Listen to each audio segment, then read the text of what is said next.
There is a thin divide between what is perceived as spiritual and paranormal, for they are forever intertwined throughout time. Traveling within the history of the world, we can find examples of spirituality that involves everything from magic, spirits, gods and goddesses, and seers or people said to be able to speak to the dead. We all have our own belief systems. We all have our own truths. So let us possibly bend those truths a bit with some insights and perspectives that may be a bit different than yours, or even give yourself validation for what you see as true. Come sit with myself and the best of the best in research, teaching, discovery, and practitioners of the day.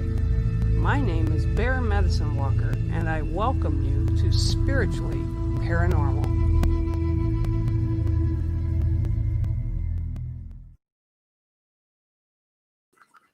Hey kids, thank you for joining us today. And I have someone I consider a soul sister to me. We met a number of years ago, but she's absolutely amazing, and we've always just clicked. And we never plan what's going to happen or what we're going to talk about on the show. It kind of just takes a persona of its own from spirit, and spirit guides us to what we bring about. So I'm going to, and you'll hear Pip because she's in the background. One day, I swear to God, I'm going to bring her on so you all can see her, but she's a crazy little bird. So lovebirds are insane. So anyway, you'll hear her in the background, and that's my little Pip. But right now, I want to bring on my amazing soul sister, and that is Miss Anan, Celeste. Hello, sister. Welcome. Hi, girl. Welcome. It's an amazing pleasure to be here. Isn't it just kind of wild when we think back? I don't even remember how we met. I think it was on a radio show, but I'm not positive. Actually, I remember before I invited you to do my show, The Knowledge from Behind the Veil, at the Riff Network. Back then when I was doing radio, I remember meeting Bear, and I was just taken aback and said, "That's a bear." That's a bear. Like, yes, ma'am. It's a bear. Say, yes, ma'am. But it was transformative. It was a transformative experience because it's very few times in this line of work that you actually meet people that actually work with spirit. That is not an act. That it's not a condensation of something that they saw in Hollywood. That is something that is actually translating from the spirit realm into what I call the word that people can actually understand. And yeah. Okay. You know, and I'm very humbled by that. No, I didn't pay her to say any of that. Well, and she keeps me in check. She keeps me in check. Yeah, but we keep each other kind of in touch base. You know, we'll do some things sometimes, and sometimes it's about keeping others in check too. So, but yeah, it's been, it's like, you know, we just, like I said, it's like there's no time. And I want to say hi, MJ. I see you in there, and thanks for tuning in today. And something I said to you the other day, and I've just recently kind of come back to life. It's like, it's alive. Yeah, it's alive. Because I've been it's been a rough about 5 years, and then the past couple of years I'm here but not really here. And so when I came back, I decided I needed to bring this show back, because and we had this discussion the other day, even if we touch one person and make a difference for one person, we're doing what we're supposed to do. And we're at an age, both of us, different ages, but we're at an age or a point in our life, let's put that a little bit better, okay, that we're both kind of tired of getting picked up by the scruff of our neck and put back on the path that we've tried to walk away from. How's that been for you? Oh, fantastic. It lasted 24 hours, 3 long cries, a glass of wine. And then by 6 o'clock the next day, yeah, I was dragged back into it. My grandmother was right. There is no running away from spirit. Well, and tell them, because everybody, and that's something a lot of people don't understand. Everybody connects differently with spirit. It's kind of the same thing as far as, spirit wanting to get our attention, but it comes across in different ways for different people. So explain to them, because I want everybody to understand, since we're kind of ushering in a new thing here, how you connect and who Anan is, because I know you as this phenomenal soul sister, but I want everybody else to know how phenomenal you are too. I don't know about that, because she's the only one saying that, like, honestly. But I grew up around spirit, literally. I grew up with my grandmother. My grandmother was a spiritist. And for those of you that are not acquainted with spiritism came from France in the 1800s, and it was like the precursor of the table turning and the seances, and doing those round tables to try to invoke spirit and to get messages. And I was instructed from really early on that a medium had many responsibilities. And the first one was to keep the vessel clean, meaning your own soul, and practice charity, love, and compassion at all times. That doesn't mean that all mediums do that. It's just that those that are, for X or Y reason, attached to a belief, Zen, Christianity, witchcraft, Buddhism, it doesn't matter. If you are in tune with what you consider just, when you're in tune what you consider touching up with spirit, that everything is going to be okay. But everything that is going to be okay does not include the late nights when you're waking up in a sweat, when you're receiving those messages, or when you're walking down the street and you see, you feel, I am so used to saying you see, when you feel that intensity from the other person, and a lot of weird stuff happens. I remember yeah. And you have the choice either to shut up and keep walking or dig into that rabbit hole. I was always really skeptical, because the things that I saw in my house, it was like watching an FX movie sometimes. And I was determined to know what that was and how it could not hurt me. And I'm being honest here. Many people say that being a medium is a curse, and I understand why they say that, especially when it starts young in age and you cannot understand or explain what's going on, and you doubt yourself to the point that you think that you're mad. I think that the fun comes when there is more than one people, or you record it, right, Bear? And then you said, okay, it's a curse and a blessing, right? That's what I've always told people all my life. It's a curse and it's a blessing. I mean, it's the best thing in the world. And yet sometimes, like you said, you just wish you could crawl in a corner somewhere and say, oh, please stop. It has its perks. Yeah, it does.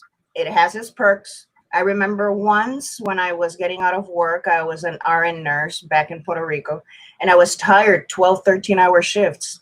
So I'm going in the intersection, and I think I was going to fall asleep at the wheel. So I hear from right here, and I hear my name really loud. Anan, wake up. And at that moment, I was letting go of my foot from the, yes.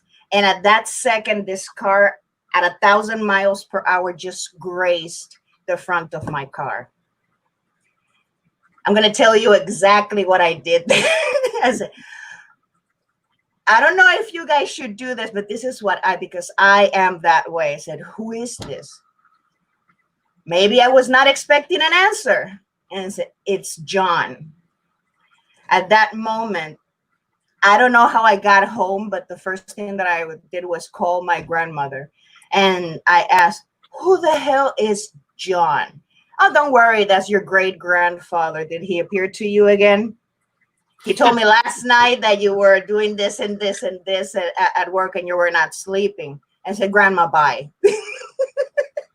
Well, and that's what you got. People don't understand, because there's a lot of mediums out there. There's a lot of, and I don't like labels because people say, well, are you, hi, Angie. A lot of times, people say, are they real? I don't like putting labels on things. Some people call them psychic mediums. Some people, mediums usually are the people that see and hear spirit. Psychics, at least this is the way I'm interpreting it, are kind of like they get impressions of what's going on in your life. I really get kind of, I don't know about you, but I kind of get like everything. So it's like, yeah, it's kind of like watching a movie all the time with different people. And you were saying, you hear this voice, and yeah, if you're not paying attention, they come in and grab, as a medium, okay. And this is for people that are coming into your gifts. It's a good thing to know you're really not crazy, although you'll probably want to reach out to somebody like Anan did to her grandmother, right? And I did to somebody last week because I thought I was losing my mind, even though I do what I do. It's like, seriously, am I really hearing this, or am I like just imagining it? And it's no, you're not imagining it. And usually if people can, or spirit, sorry, but they were people at one time, know that you have a gift, okay? And this is where like kids fall into this a lot, and parents that don't know what to do with this. Yep. Is they're drawn to us like beacons of light, just like beacons and beacons of light. They're like, oh, look, they can see who we are. You really can see us? Can you hear us too? And it's like they get super excited, right? Am I wrong? Well, I have done these thought experiments, and then because I have worked with people that they don't call themselves paranormal investigators, more like, why is this still happening if we prayed for 5 days and it's still not gone type of people. So I always come as the voice of, that's not this, that's not that. This is just something normal. This is part of nature. This is part of, I was the voice of negation, 100%. And so you're full of crap. You're full of crap. You're don't you? Yeah, I love it when I come across people like that. And I have called them out too. You have to, because they're harming people. Yes. And unfortunately, it does a disservice to those that really want to find out and quantify what is behind the veil. And that was exactly what I was trying to do. I wanted to find maybe not tangible proof, because there are things in the universe that we cannot put inside a box or write in a label, because it is impossible. We are finite beings in our incarnated state. So, and our intellect is very limited. But to try to understand what was my role in the whole thing. And I think at least this is what I got. I moved from this being a curse to punish me for whatever reason, or this is for me to try to understand the transition between this plane and the other plane. And that's when things got more serious, it got more real. And the more I worked as a nurse, I found the need for that transition between the living and the dead to take place smoothly. And that has nothing to do with religion, spiritual inclination, or even if the person is an atheist. Yep. There is this moment between the person passing on and that perispirit, or some people call perispirit, to detach from the body. And it is a very solemn occasion. And in the same way that you feel privileged when a baby is born, it is a privilege to see that passing, especially in peace and reconciliation. It's really interesting because I didn't realize, and we've known each other for a while, but I didn't realize as well that you were a nurse. I worked in ICU at Children's Hospital and in HEMAC with the kids and the transitioning, and it is a privilege to be there. It is a privilege to be asked to be there, and I've done that. And I've actually told somebody this the other day, and it's not a negative. I have been around death all my life, and I see death in, hi Emma, I see death in a different perspective, and I think that's what you're saying as well. Yeah. There are a lot of people, and people are really scared to talk about it, and yet it is part of life. And one of the things that I was present for with a lot of these kids and their families and their parents was, and I would get angry. Some of them passed because it didn't make sense to me. And that was a turbulent time in my life in my 30s. And I would transition them. Like I would go to an altered state and they were like, but my mom doesn't want me to go, but my dad doesn't want me to go. What's going to happen to my sibling? And this was with kids, and they're not ready. Yeah, and I would walk them to the other side. And how do you tell people you do this? It's like, so I'm presuming, because again, this is something totally that we have not spoken about before at all. So I'm presuming that you have done this as well. I've been doing this since I'm 9. And because when you grow up in that type of environment, you're kneeling in front of very big statues, being at the foot or at the head of very long white cloth tables full of flowers, and there is a lot of ritual and there is a lot of solemnity in those rituals. So when a person is going to pass, there is a fear. There is this, and not only for the person, also for the people being left behind. Is my relative going to go to hell? Is my relative going to be tortured? And there is this anxiety around something that we all have to prepare for. Either is something from a person that has lived a full life, or like you said, unfortunately, a person that has not yet get to live theirs. But I was used to it to the point that I saw that transition for 4 of my family members and 27 other people, in between my career in the hospital and in the private practice. And the people left behind, or I'm just saying it the way that they think it is, they're being left behind. There's this sense of betrayal that they feel, and the anger that they cannot understand. But when you sit with them and you explain to them that this is just part of the normal process of spirit, that spirit has homework on the other side, that they're doing something as we speak. And then all these manifestations, like the smell of jasmine right after a person passes away, or during the funeral services, when a robin or a blue jay just happens to pose itself on the stone. There is this little hints that only the family can recognize, and they become present just for the sake of validation. Because I have seen a person go from, my mom is going to go to hell because she wasn't that good of a person, to having that validation and said she's okay.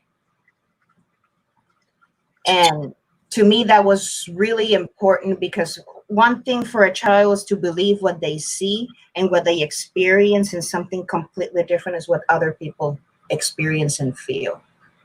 And I became very aware of that. In the human sense that we walk, we do process grief. I mean, we go through the shock, the disbelief, and it really doesn't even matter how a person passed. It's still going to be a shock to our human self. And And you travel through, woo, this is going to be really raw. Thank you for that, Anan. You travel through the anger and, then it's the realization. And then you're right. You get all these like signs and they're, people could brush them off as coincidental, but they're really, really, really not coincidental. I mean, they're like coming at you from different ways and they're telling you they're fine, they're okay, they're healing their soul's energy, and they are different. They're not in the pain, they're not in the physical anymore, but they do continue. And yeah, for us here as humans and people, what we do and others like us do is we're there to help kind of do that transition. And of course, when we experience it ourselves, we go through the human side of things too. And then there's the other side of us that knows, yeah, they're fine. But we have to also go through that human experience. And it sucks. I mean, I'm going to say it. It sucks. I've been going through it this past week, and I'm not going to share more than that. But it really sucks. And I've stood here and yelled at this person for a couple of days, and I've sat and I've cried for hours, and then I've had all these amazing things that occurred, including being woken up and yelled at, which was extremely typical, to get off my ass and don't do, what are you doing? Get up and dance and do this and that. And it's like, and I literally had to call somebody that I know and say, am I losing my mind? And they're like, no, you're not losing your mind. So it's very, very difficult to go through that process. I have a clip, and I'm going to set this clip up because I sent it to you. I actually just sent it to you this morning. A number of years back, good friends of mine, very, very dear friends of mine, Robin and Vince Cesario, had two adult twin sons. One passed when they were 30, and then Daniel passed a year later. Joe was the first one to go, and then Daniel passed a year later, and it was on a day I was supposed to meet him for dinner, and he was 31. So, as society teaches us often, parents are not really supposed to bury their children. We all expect to bury our parents, even though that's very hard for a lot of people because we're close to parents or grandparents, and it's a very difficult thing. But to lose a child, and then, like I said, Robin and Vince lost their two sons. They have their oldest son is still with them, Mark. God bless him. I love him dearly, and I love his other half, Pamela. And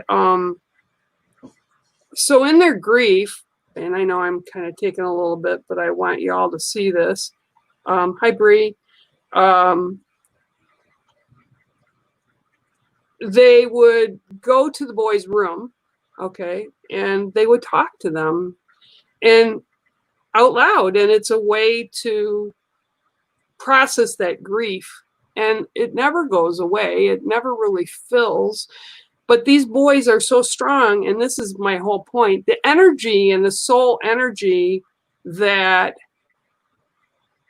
we have, and when we pass, it's like bigger, where we can see more, we can hear more, we understand clearer when we're in that spirit form, that soul energy. And these boys have, and it's been a while because one died in 2011, the other one died in 2012. So it's been a while, but the lives they're still touching by showing their family, their mom and their dad and their brother, and coming back through spirit. And Daniel bugs the crap out of me all the time. I can call upon him anytime, and he will come in to assist me when spirit needs to come through for people. You know, he'll guide them to me, or he'll like push them, like, go ahead, it's okay. You know, Bear will get the message through to him.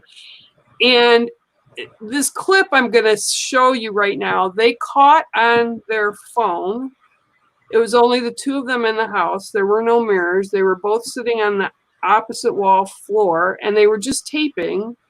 They did not know they caught this until later, and they sent it to me, and they said, are we imagining, or is this real? And I was like, holy crap. Okay, that's all I'll say as far as, I mean, I'm honest. You know me, I'm very blunt. Yes. And I know you saw the clip. Yes, I did. What was your impression before I show everybody? Did that like resonate with you? It really rang a lot of bells, and yes, it was really familiar. And this is something that happens really frequently. It's just that we are not paying attention. And since we're not paying attention, sometimes when there is all this energy, sometimes emotional energy, grief or happiness or even sadness, it charges the environment. And this is one of the reasons why sometimes these expressions of spirit or energy come through more strongly when they're talking in their room, or when they're asking questions, or even praying. That link, that state of meditation, even just through a simple conversation, it prepares you to have that type of experience. And I'm really glad they caught it on tape.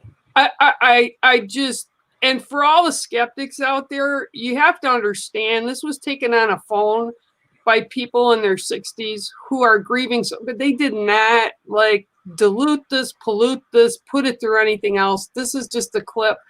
I clipped it down because it happened in the first like 12 seconds of the clip.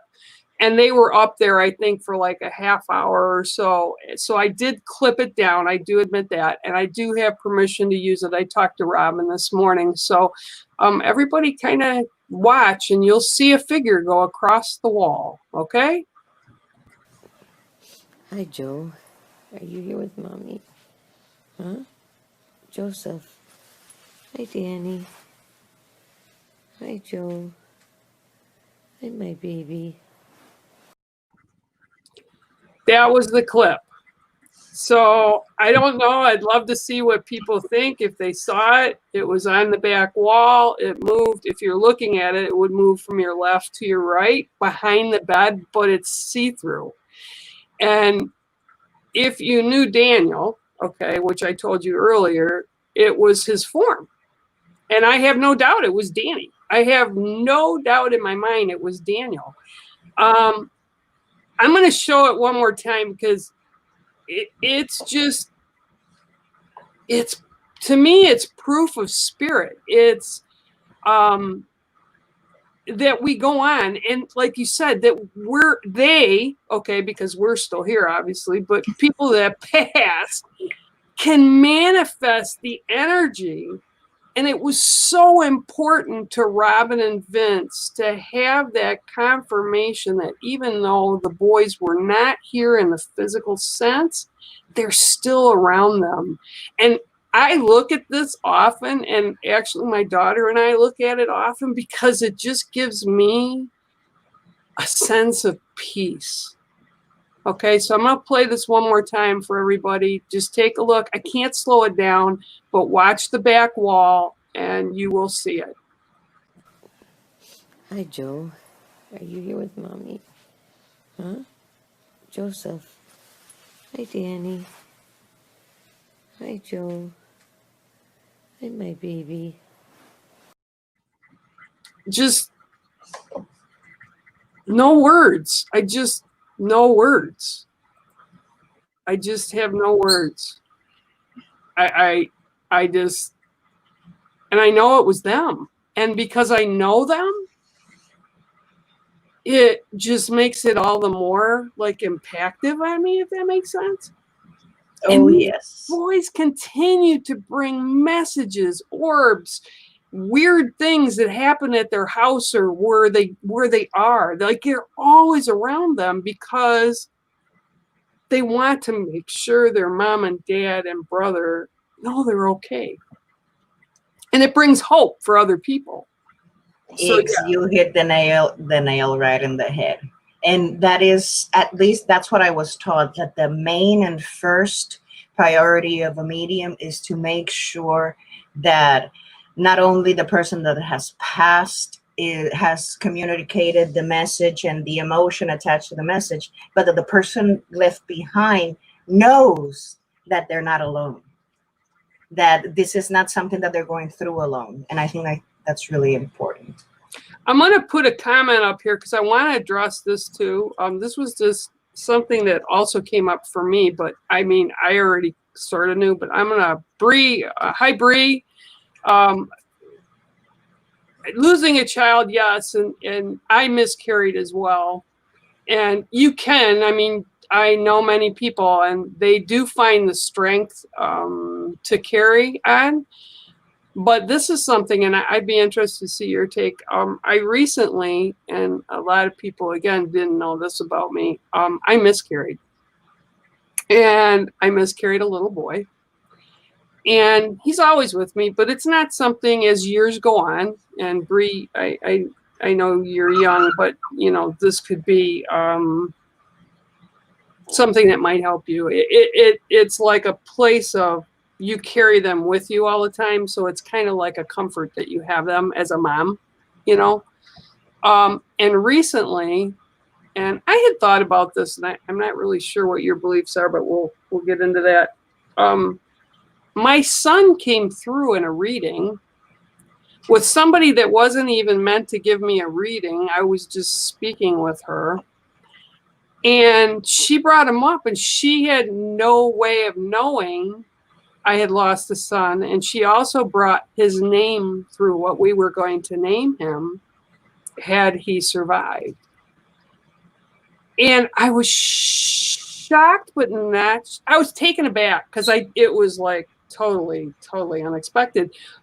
But he was grown. He was 2 years older than no, I take that back. I just got slapped. He is 2 years older than my daughter. So he is 29 years old now in spirit form. And I just think that they gather knowledge, like you said, and they have other stuff to do on the other side. And he was just not meant to be with me in this lifetime, but he's still with me in spirit form. And that for me was strong confirmation again of spirit. You know, I have met a lot of people that swear that they have had encounters with their children before they're born, that they have this presence, that they feel this little child, or when they're pregnant. And it wasn't until I saw it, the way that we see those manifestations. And where the hell am I going with all of this? We have soul contracts, and those soul contracts, and this is the best way that I can explain it. We come here to this group of people so we can all advance together for X, Y, or J reason. I have found that even those that don't get to be born have a deep impact in the family unit. Like, it wasn't even here yet, and yet it changed my life. Sometimes these spirits, they put their foot forward to help us deal with other things, help us to give us a deeper perception of what certain things entail. And it's literally like,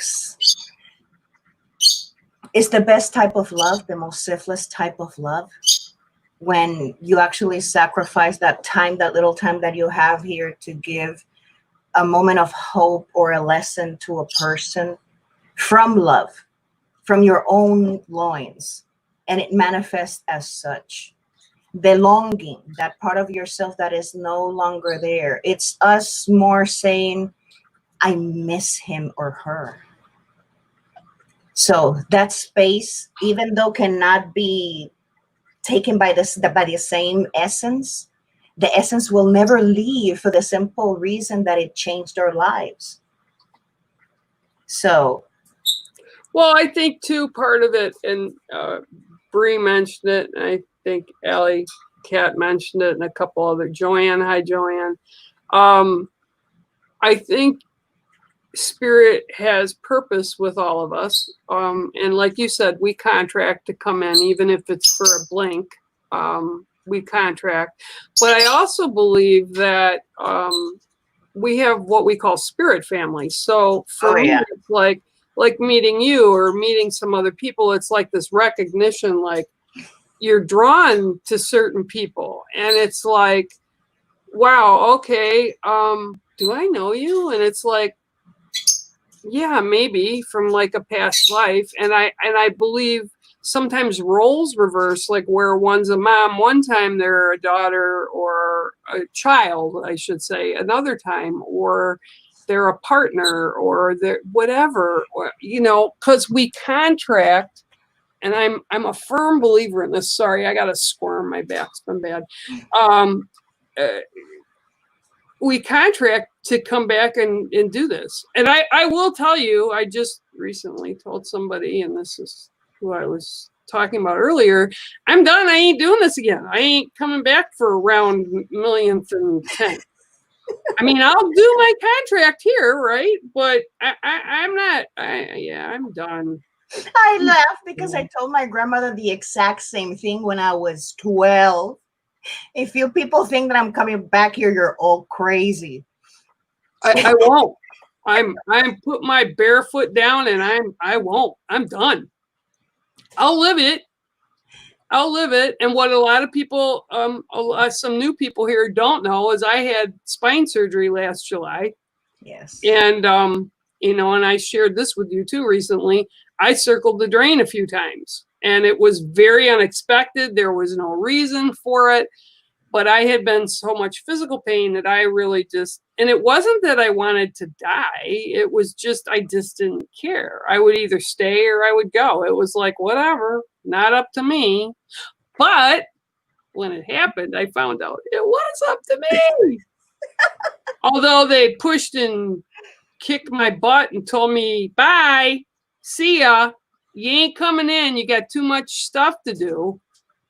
And then for the past almost a year, it's been about, I want to say 9.5 to 10 months. I've been healing physically and emotionally, and had to go for soul retrieval work. And because I sneaky left some of it when I was sneaking on the other side, and they were pissed.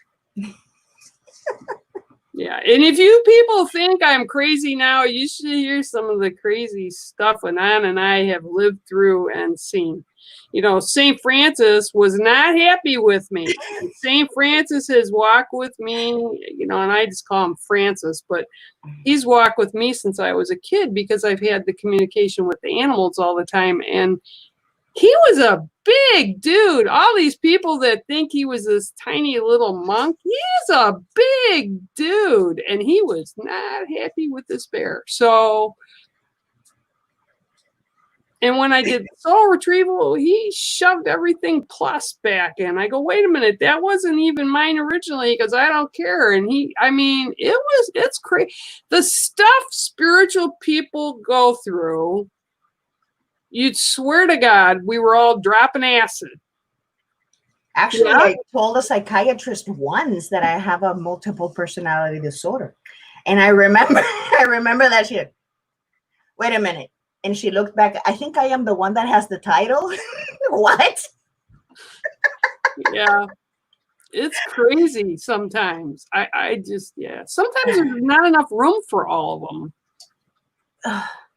I remember, if people think that there is only one way to receive messages, no, they get really creative. They get really creative. I remember waking up in a sweat. Can you imagine you falling asleep with headphones, and at 6 o'clock the alarm goes down and you have boom in your head? Yes. Imagine that at 5:30 in the morning with this very specific song that I haven't heard before. and and I go, whoa, what? And then there's this male voice saying, please tell her, and mention the name, please tell her that I'm always here. And it's all forgotten. And I didn't understand. I said, okay, but I had no idea that this person, her father, passed away. I had no idea because we didn't have that type of relationship. So I called her. She was a professor in Berkeley. People that don't believe in this type of stuff. And I called her at her office and I said, this is going to sound insane, but please bear with me. I have spent the last 3 days finding this song that I think you need to hear. I don't know why, but I think there is this male figure. I think is your dad. I don't know if he's dead or alive. I don't know what. And she started to cry. And we left it at that. And an hour later, she called me and she explained it was Alanis Morissette, Guardian. I will be your guardian. And there was a specific part in the song that said, even though you did this to me, I forgive you. Part of the song that I didn't read, that I didn't get to listen, I just found the melody and I just sent it to her, which it's a huge no. People, know your sources before you do this type of crap. I should have listened to the song first. When she calls me back, she explained to me that she was so grieved by his death that when came the time to go to the church for the service, she got drunk in the back and started making a scene. So her saying that, and in my mind, okay, but what the hell has that got to do with the message itself? And said, I have been living for the last 12 years thinking that my father could not forgive me for what I did. And then she started to cry. I started to cry because that's even though I was lost to the message because it wasn't for me. Yeah, the messages aren't for us. Exactly. Well, unless they are for us, but I mean. Which rarely happens. Yeah, but when it needs to happen, they come like hitting you with a 2x4. So. Exactly. Right in the face. And well, that's another thing too. People will say, they'll like get with me like, a couple weeks or months and like, oh my God, I don't remember. The messages aren't for us. So I'm happy to be that messenger, I guess, for spirit and to bring people peace. But yeah, we don't often remember unless somebody brings it up, or like what we're doing here, we can go back and refer to like a clip or a sound clip or whatever. And it's like, oh yeah. But yeah, I just kind of like, yeah. And the songs will drive you nuts. Cause if you don't, and the thing is, do you know, and this is for anybody that is in this field, and you're just starting to learn how to kind of harness your gift and stuff,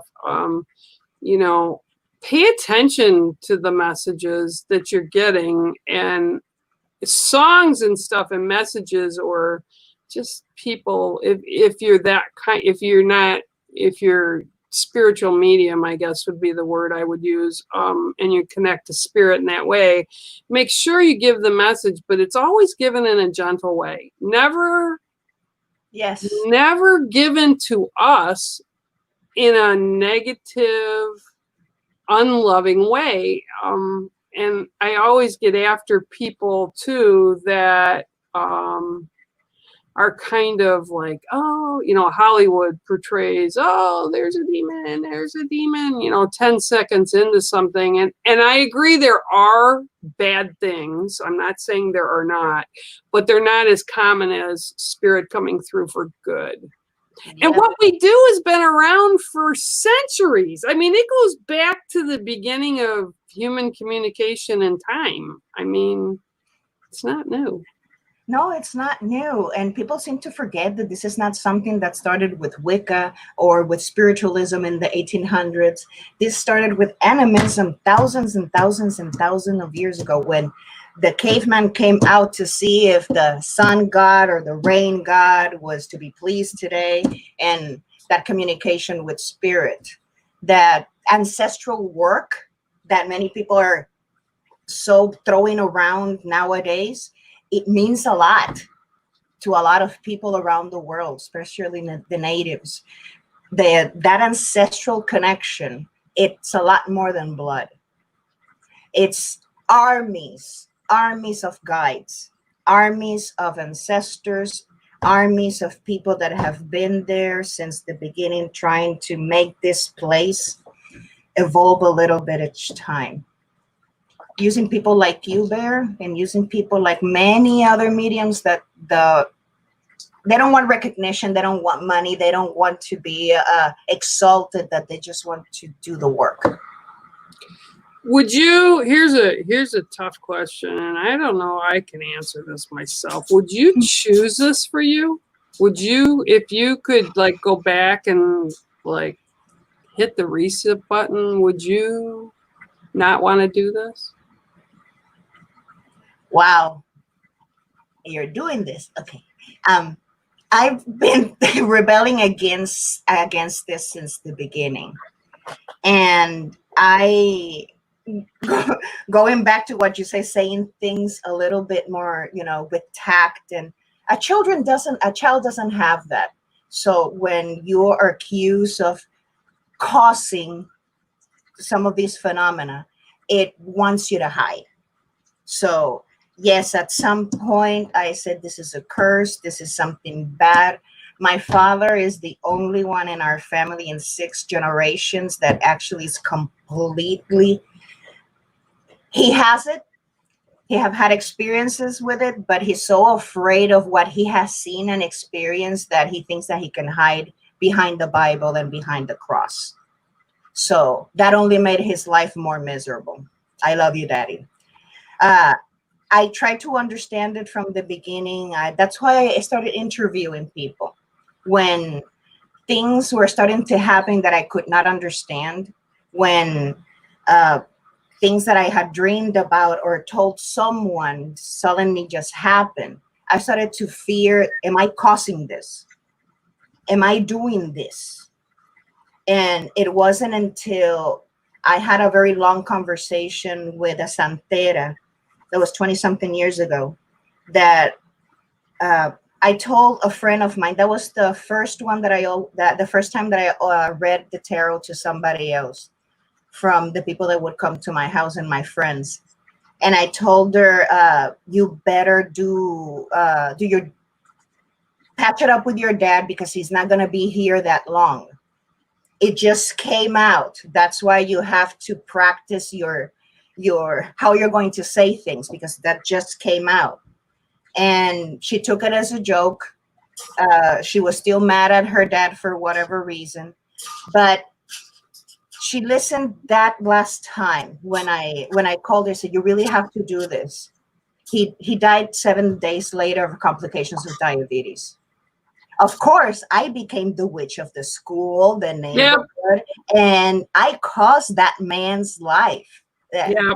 So, and when you're 14 and you think that you can kill people with your, holy crap, you hide.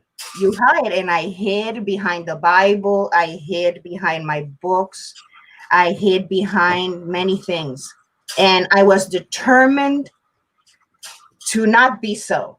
That if I could see something like that, I could change it. I was wrong. So that became another struggle. If I would have chosen this life for me, some things, when you see it, you cannot unsee it. And for that, I feel privileged.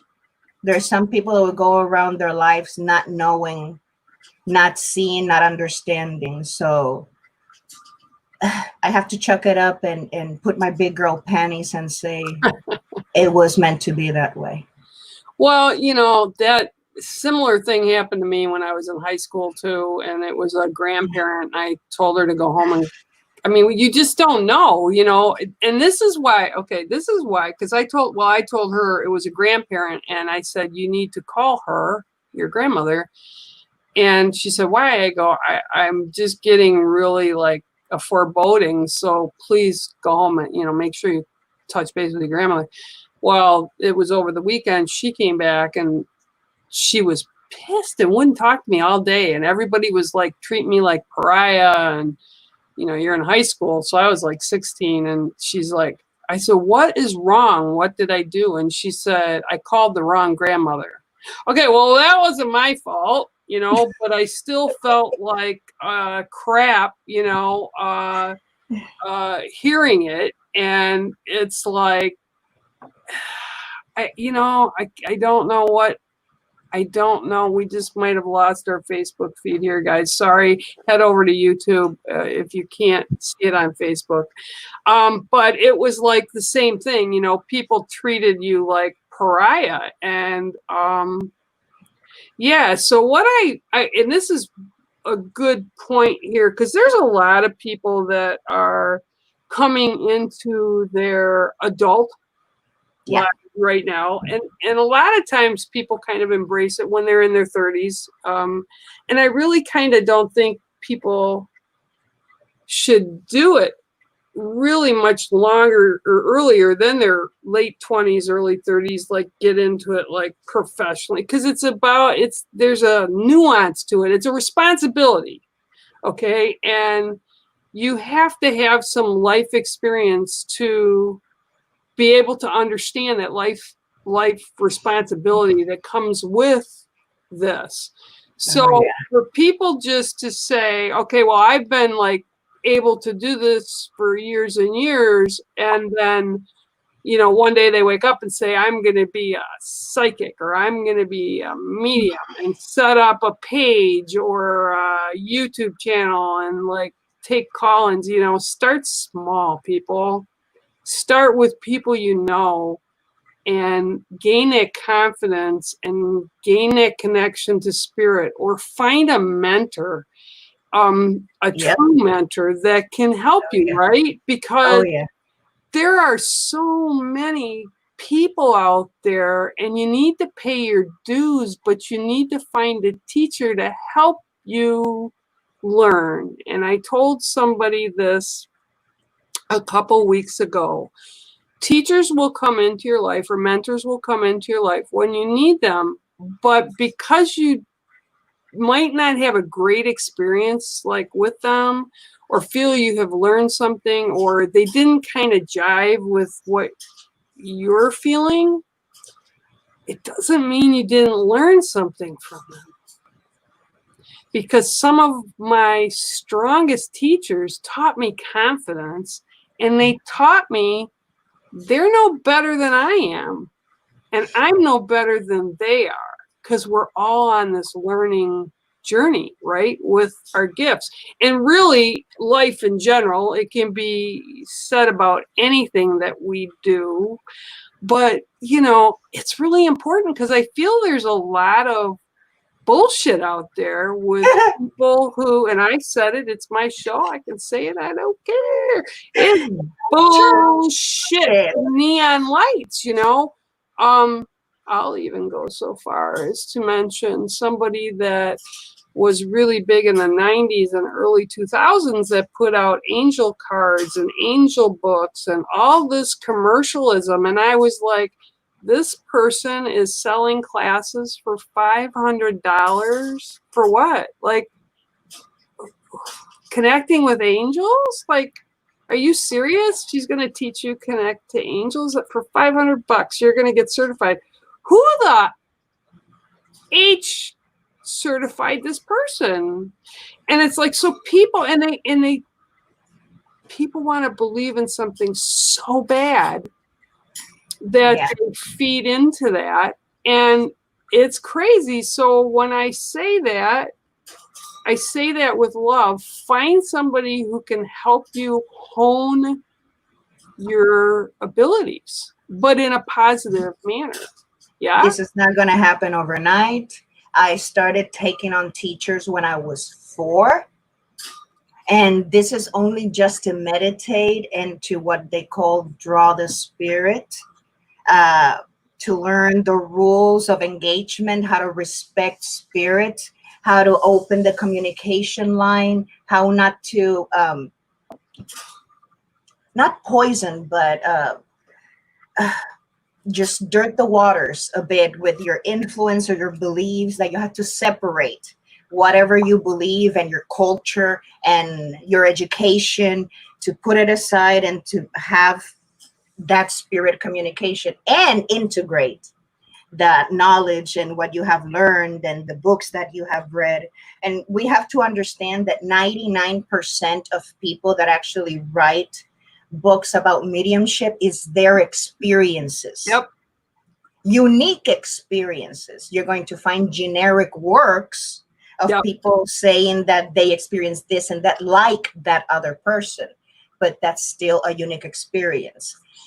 Like that, like it says, their life is not about truth, it's about a set of mistruths. Everybody has a different truth. Yep. I like that.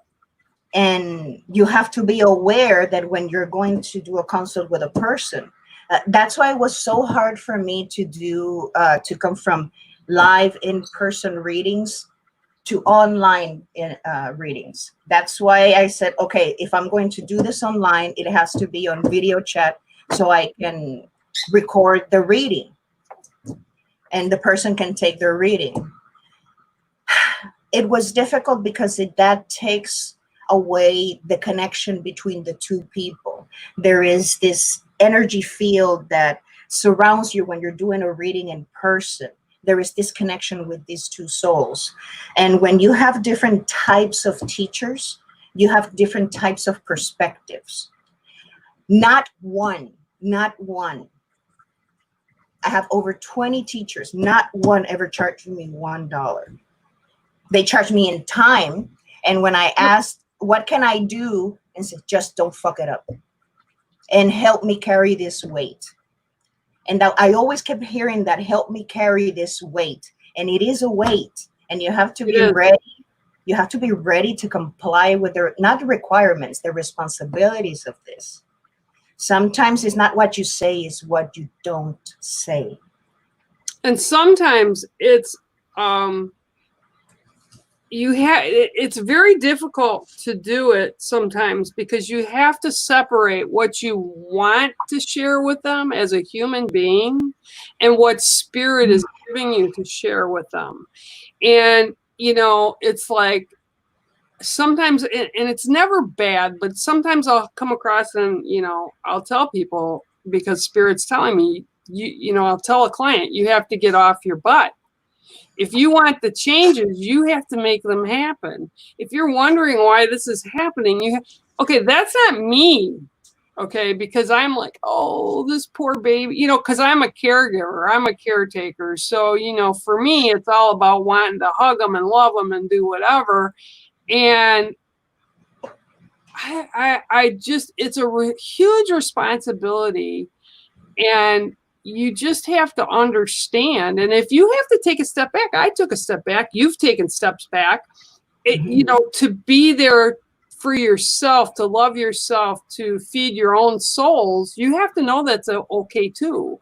And, you know, I just think if people are going to walk this path, they have to do it in an honorable and humble way. And you have to set ego aside. I mean, I'm a big goof. Wide eyes open, with wide eyes open, because there is no turning back. Once you start, there is no turning back, folks. It's a non-refundable ticket. And And get ready for that roller coaster. Get ready for and there is no seatbelts. So you may lose your lunch. Yeah, you will occasionally. And there is an experience that I had while I was interning with the people from the Dominican Republic and their Palo Mayombe culture. I was doing readings for my teacher at that time, and this person came in. This individual, very well dressed. He had $1,000 suit. He was very well groomed. He was even cute, and for a 22-year-old, That's yes, yeah. So when the minute that I saw him, that he sat down, I couldn't move, I couldn't breathe.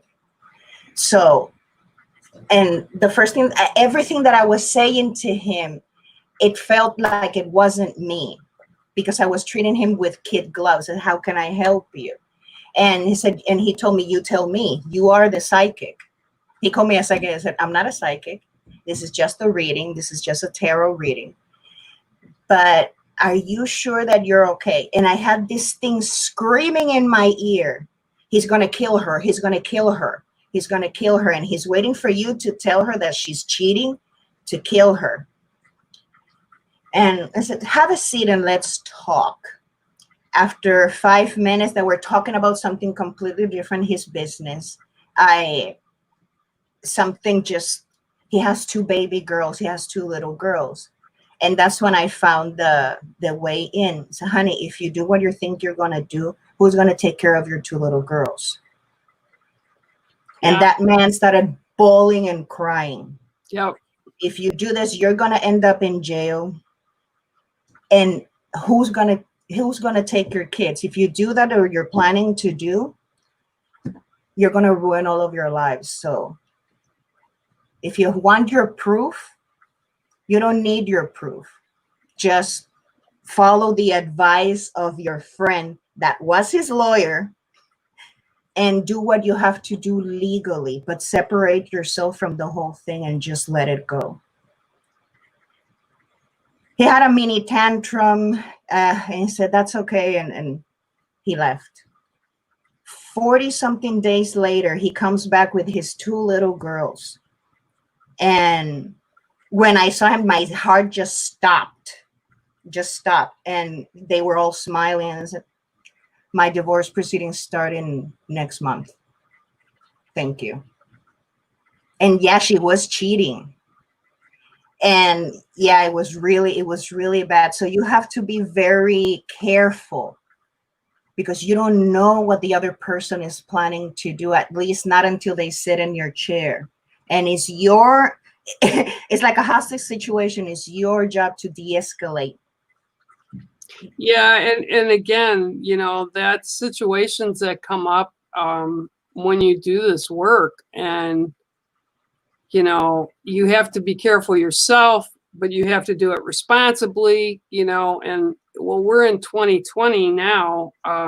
Back in the day, I'll tell you, like the 60s and the 70s and the 80s, people were like, it was the Dionne Warwick and then the other gal that had the 1-800 dial a psychic, and that kind of gave everybody, but we didn't have people that we could turn to for guidance, and it was kind of considered a little crazy. So now, and this is why I'm telling everybody, anybody that is or wants to allow their gift to become stronger, or what have you, in a responsible way, you have to work with it and work with somebody that you trust, and check them out. I mean, I don't care if you Google me. I don't care if and you will find stuff, because there's stuff on all of us. And I know there was stuff on me